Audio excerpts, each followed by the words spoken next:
आत्ताच हाती आलेल्या बातमीनुसार एका डंपरच्या धडकेत दुचाकीला भीषण अपघात झाला. दुर्दैवाने सदर अपघातात दुचाकीवर असलेल्या तरुण तरुणीचा जागीच मृत्यू झाला असल्याचे वृत्त.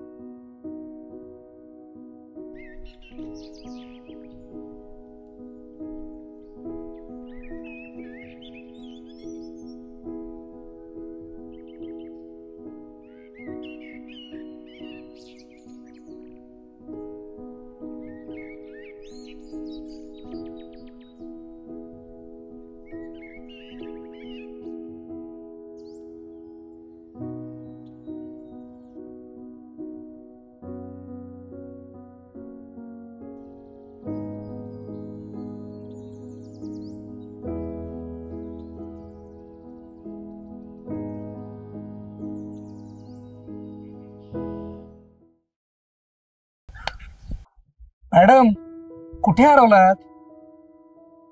त्या जोडप्याकडे बघून ना आपण सोबत स्पेंड केलेला क्षण आठवला. अच्छा, तरीच कोणीतरी आतल्या आत खुश झालेले दिसतंय. ए हॅलो, मला एक सांग, तुला एवढा लेट का झाला?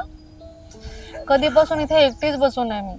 हे काहीतरी जा, तू एकटी कुठे? एवढे सगळे लोक तर आहेत तुझ्यासोबत. गप्प बस, चेष्टा करू नकोस. काय रे तू? बरं बाबा, हे बघ, असं पुन्हा होणार नाही. सॉरी. सॉरी बोलणं म्हणजे झालं का? मग काय करू? आईस्क्रीम आणू? तुला सगळं माहित आहे तरी असं बोलतोय. वेळा कुठला? अरे वा, क्या बात है. खरं सांगू, तुला ना हसवण्यासाठी हे सगळे प्रयत्न. पुरे.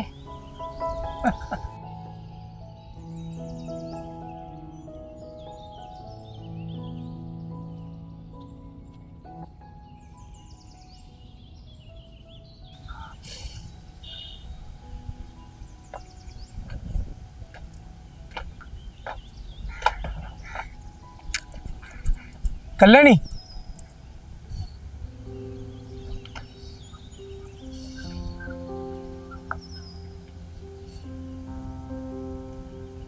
काय झालं? वेदू, आनंद मिळवणं किती सोपं आहे ना, हे इथे आल्यावर समजतं. किती भारी वाटतंय ना, एकदम शांत, थंड वारा आणि सगळेजण एका वेगळ्याच धुंदीत. खरंय, निसर्गाच्या सानिध्यात आल्यावर टेन्शन, थकवा दूर निघून जातं. आणि एक सांगू, मन जर शांत असेल ना, तर आनंदाबरोबर समाधानी मिळतं. जसं मला तुझ्यासोबत असल्यावर मिळतं. खरंच?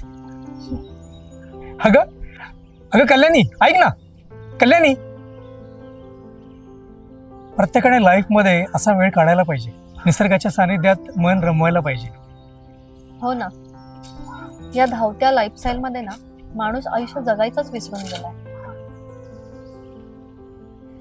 अगदी बरोबर बोललीस, पण आपलं तसं नाही.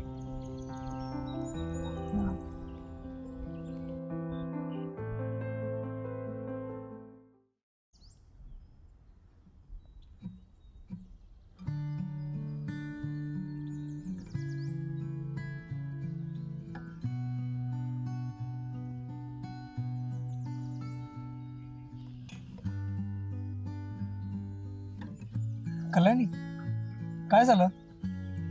असं काय पाहतेस? काही कल्याणी, एखादी गोष्ट जर मनामध्ये खोलवर रुतलेली असेल ना, तर चेहऱ्यावर कितीही खोटं हसू आणलं तरी ती लपवता येत नाही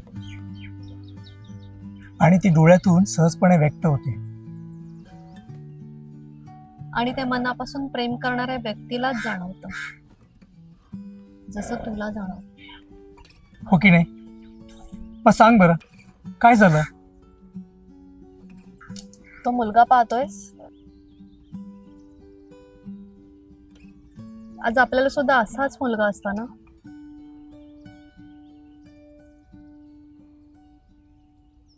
आय एम सॉरी कल्याणी. माझ्यामुळे तुझं स्वप्न अर्धवट राहिलं. I am really sorry Kalyani. वेडा आहेस का? पुन्हा असं बोलायचं नाही हा.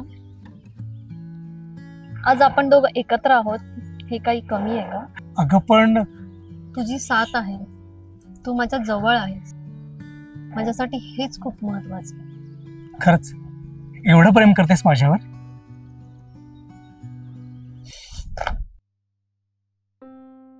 खूप खूप प्रेम करते मी तुझ्यावर. हॅपी?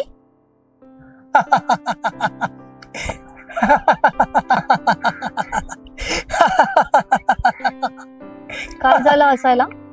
काय नाही काय नाही. सांग ना रे. अगं तुला आठवतंय ना, मी तुला कॉलेजमध्ये असताना फोनवरून प्रपोज केलं होतं आणि तू म्हणाली होतीस की दुसऱ्या दिवशी त्याचं उत्तर देईन म्हणून. त्या रात्रीनं मला झोपच लागली नाही. सारखा मनामध्ये एकच प्रश्न, तुझं उत्तर काय असेल, तुझं उत्तर काय असेल. मनामध्ये सारखी धाकधूक. आणि दुसऱ्या दिवशी लवकर तयार होऊन आपली नेहमीची जागा आहे ना, तिथे जाऊन तुझी वाट बघत बसलो. हो आठवतंय ना. आणि त्या दिवशी तू केवढा घाबरला होतास, आठवतंय का? म्हणजे काय?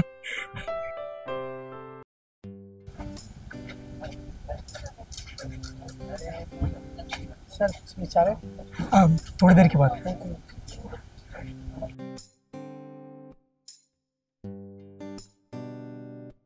हाय. काल काय विचारलंस मला तू? नाही म्हणजे मी काल जे काय बोललो त्याबद्दल तुला राग आला असेल तर सॉरी. सॉरी? राग? हे आधी विचारायला काय झालं होतं तुला? हा? या दिवसाची मी कधीपासून वाट बघते. एवढे दिवस लागले तुला हे सांगायला? म्हणजे तू पण? हो. मला माझा विश्वास, म्हणजे मी काय बोलू.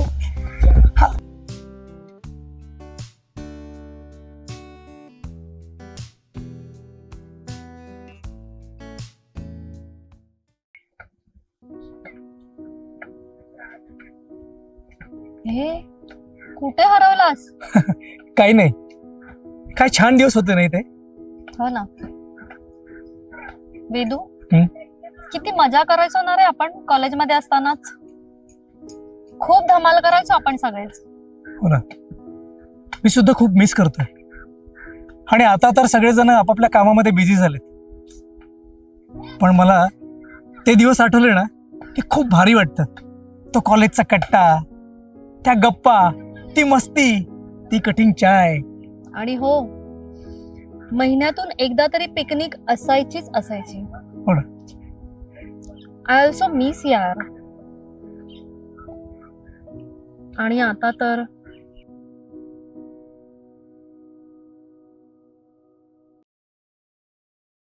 गेले ना फालतू मध्ये पैसे.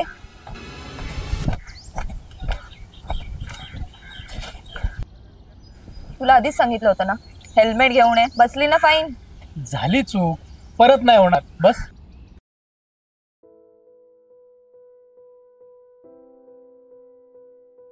माझंच चुकलं. यांच्याकडे हेल्मेट नाही, पण माझ्याकडे असून सुद्धा मी घातलं नाही. त्या दिवशी माझं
आपण दोघंही चुकलो. हो, ती आपल्या दोघांचीही चूक होती. पण असं पुन्हा कधी कुणाबरोबर घडू नये म्हणून देवाकडे प्रार्थना करूया. निघूया.